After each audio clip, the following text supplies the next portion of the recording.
Banyak bonsai yang rusak bukan karena salah desain, tetapi karena terlambat melepas kawat. Seperti bonsai waru merah ini, beberapa bagian kawatnya sudah mulai membekas pada ranting. Jika kita terlambat sedikit saja, kawat bisa tertanam dan merusak cabang bonsai secara permanen. Karena itu hari ini saya akan segera memperbaikinya sebelum terlambat.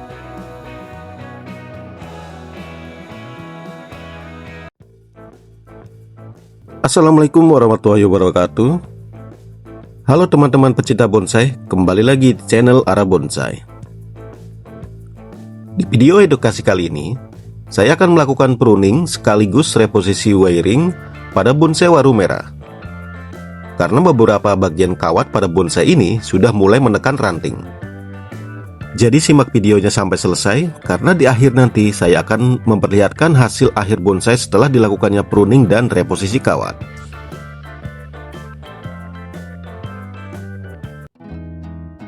Sebelum memperbaiki posisi kawat, biasanya saya melakukan pruning terlebih dahulu supaya struktur cabang bonsai terlihat lebih jelas. Di bagian ranting yang saya potong, biasanya ranting yang tumbuh ke bawah, ranting yang terlalu panjang, atau ranting yang saling menyilang. Dalam melakukan pruning pada bonsai waru merah, sebaiknya menggunakan gunting yang tajam supaya luka potongan lebih rapi dan cepat sembuh. Selain untuk merapikan bentuk bonsai, pruning juga bisa merangsang munculnya tunas baru, sehingga percabangan bonsai menjadi lebih padat. Dengan percabangan yang lebih padat, karakter bonsai biasanya akan terlihat lebih matang dan proporsional. Selain itu, pruning juga membantu mengarahkan energi pertumbuhan tanaman ke cabang-cabang yang memang kita pertahankan sesuai dengan desain bonsai. Oleh karena itu, dalam perawatan bonsai, pruning merupakan salah satu langkah penting dan wajib dilakukan untuk menjaga bentuk dan perkembangan bonsai tetap terarah. Jadi cabang yang tidak diperlukan akan saya kurangi, sehingga nutrisi dan energi tanaman bisa lebih fokus ke cabang utama dan cabang sekunder. Dengan cara seperti ini, perkembangan struktur bonsai biasanya akan lebih cepat terbentuk dan lebih terarah. Setelah proses pruning selesai, langkah berikutnya adalah membersihkan daun-daun dan sisa potongan ranting yang masih menempel atau yang jatuh di sekitar media tanam. Tujuan pembersihan ini adalah supaya struktur cabang bonsai terlihat lebih jelas, sehingga kita lebih mudah terlihat arah pertumbuhan ranting dan posisi kawat yang sebelum dipasang. Selain itu, membersihkan sisa daun dan potongan ranting juga membantu menjaga kesehatan bonsai. Karena jika dibiarkan menumpuk di dalam tajuk atau di media tanam, sisa-sisa tersebut bisa menjadi tempat berkembang biaknya jamur ataupun hama. Dengan kondisi bonsai yang sudah bersih seperti ini, kita juga bisa lebih mudah mengecek apakah ada kawat yang mulai menekan ataupun menggas pada ranting. Setelah pruning dan pembersihan selesai, kita akan melihat kondisi kawat yang sebelumnya dipasang pada ranting bonsai ini. Sekarang saya akan melepas kawat yang sebelumnya dipasang pada ranting bonsai ini. Jika diperhatikan, beberapa bagian kawat sudah mulai menekan kulit ranting. Jadi kawat ini memang sudah waktunya dilepas atau reposisi.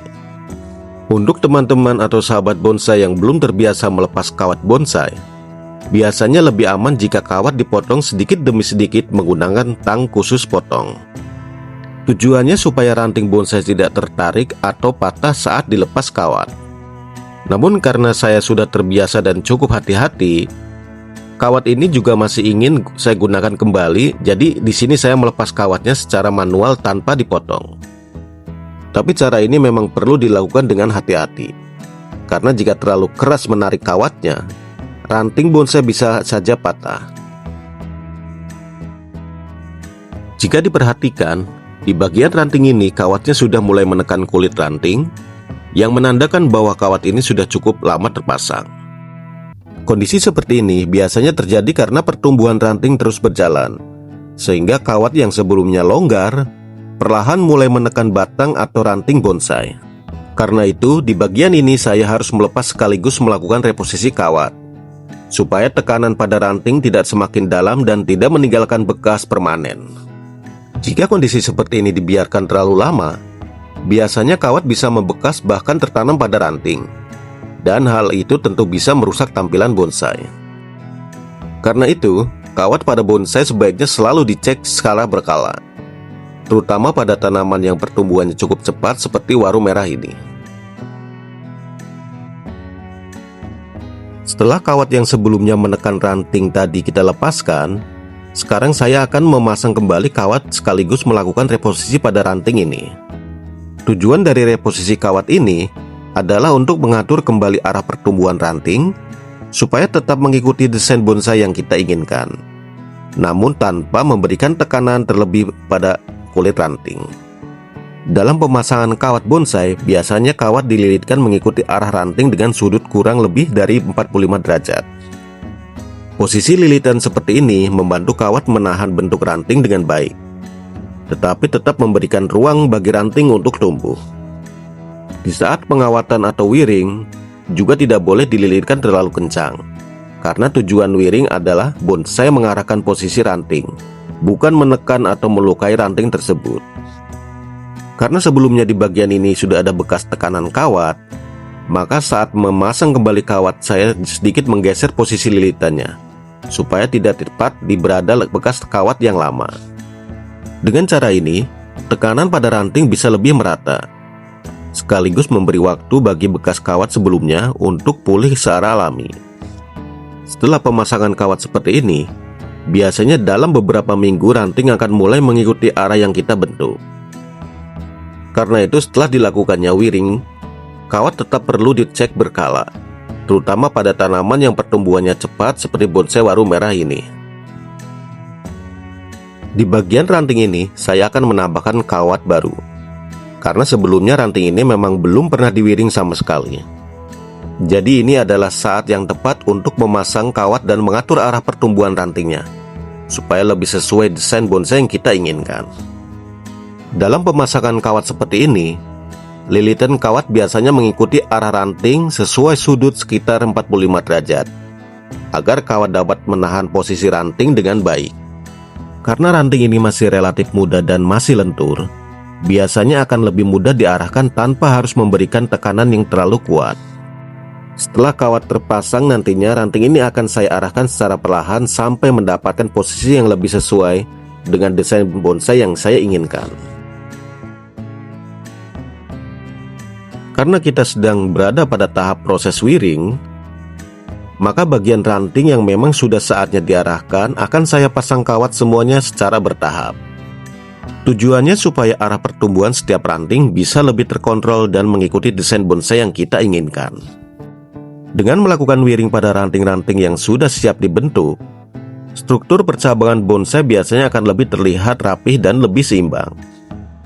Dalam proses wiring seperti ini, tetap perlu diperhatikan bahwa kawat tidak boleh dipasang terlalu kencang, serta ukuran kawat pun harus ditentukan sesuai ukuran ranting, supaya tidak menekan kulit ranting dan tidak menimbulkan bekas seperti yang tadi kita lihat sebelumnya.